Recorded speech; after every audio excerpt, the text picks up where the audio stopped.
Welcome to Billy Review Stuff, where I review stuff. Today I'm looking at the 112 Collective Mezco Lord of Tears figure. If you don't know what Lord of Tears is, it's basically the Owlman. It's based on a movie from 2013 called Lord of Tears by Laurie Brewster. It's one of the very there's not a lot of Scottish horror, but it's one of those like very good Scottish horror films based on the pagan idea of Moloch and the Owl Man. And if you look around, it's just a spooky box. Nice. We're gonna pop it open and take a look at the Owl Man box.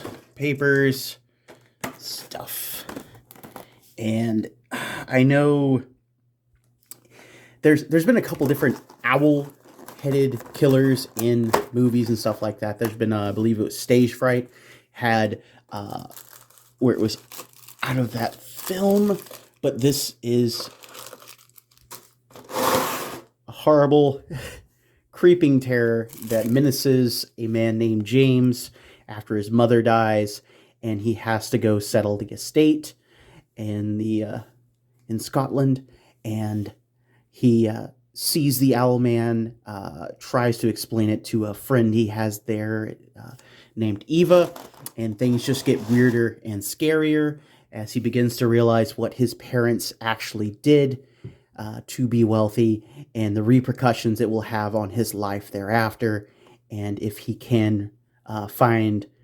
peace for him. And it doesn't end well in most Gothic stories, and it doesn't end well for James. But the Owl Man, let's get a closer look. So here is the Owl Man in all his Scottish Gothic horror. From fiddling around with him, he is, the standard Mezco fare. He has excellent soft goods.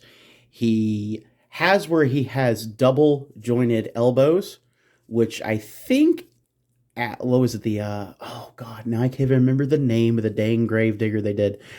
He had where I think he only had single joints. I don't know, I didn't pick him up, but he still has that elongated arm, but it comes from him having ridiculously long hands, which he does have where it's just extended hands. Let me pop this off here. So it's just like a skinny black arm underneath there, and then the normal hand. And then it's not too hard to swap out his gesturing hands. He only comes with the two gesturing hands, and you can roll his... get back on there.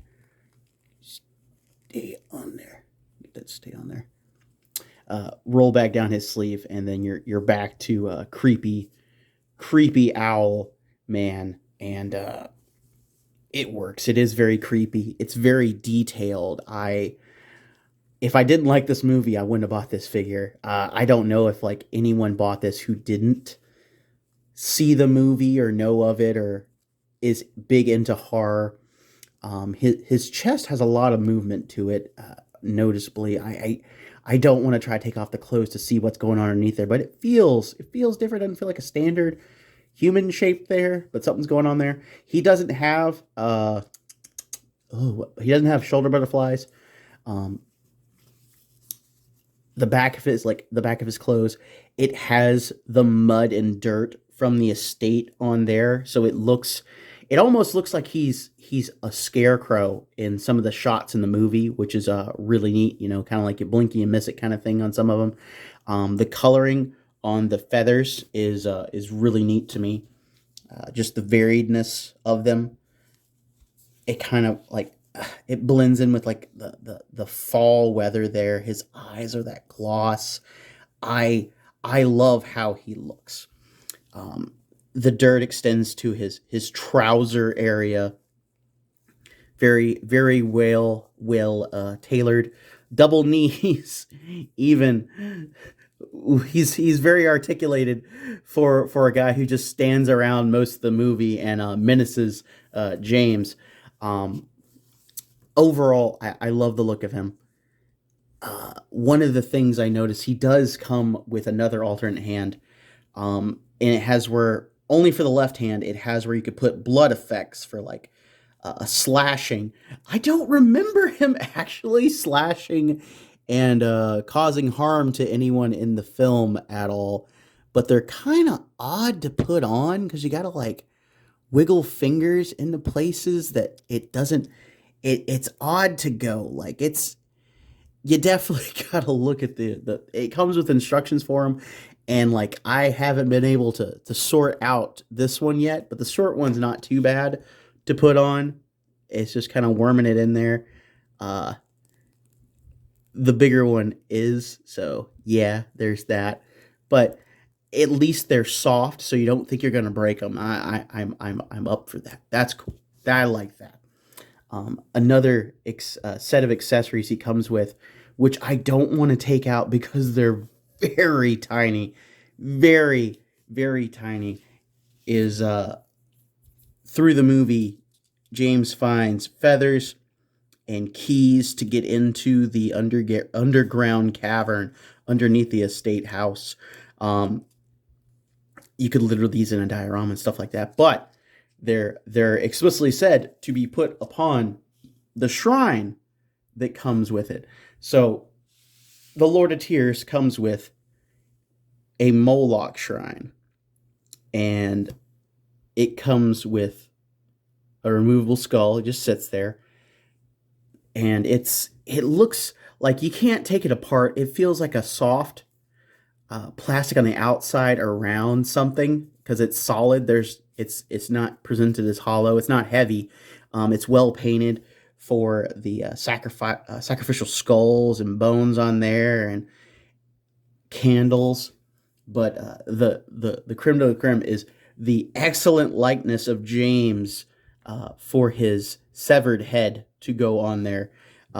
Spoilers for the movie. It doesn't end well for James, but he does free his friend Eva and put her bones to rest. So this is Eva's skull, and this is planted in the front of the estate, and she's put to rest, and the curse is broken that he was going through. But it doesn't end well for James in the end because someone always wants to sacrifice someone else to benefit themselves, and James is just doomed to that. Poor James. Do I think that you need the Lord of Tears in your collection? If you can find him and you like the movie that Laurie put out, get him because he is kind of like that low budget indie icon still. He has where there's a couple of the movies put out, and I can't remember what the third one is that is like a prequel to The Lord of Tears and has the Owlman back in it. I'll throw it up here somewhere, but like if you like the design, and heck, if you get it at a good price, less than full price, get them. If you're a diehard fan of indie horror and stuff like that, and you like creepy gothic stuff like this, like me, pick them up because the figure doesn't suck. It's well articulated, it moves well, it's well dressed, and heck, if you're into customizing, like it does have a normal neck peg underneath there, so you can pop on other heads, and I think that's just about normal hand length. You can make some crazy stuff out of this. I kind of wish the skull had a hole, or James had a head hole, so he could. No, he would just be dead looking. Poor James. Poor James. Poor unfortunate James. Moloch had no ill will towards you, and you did the right thing, but you ended up a severed head.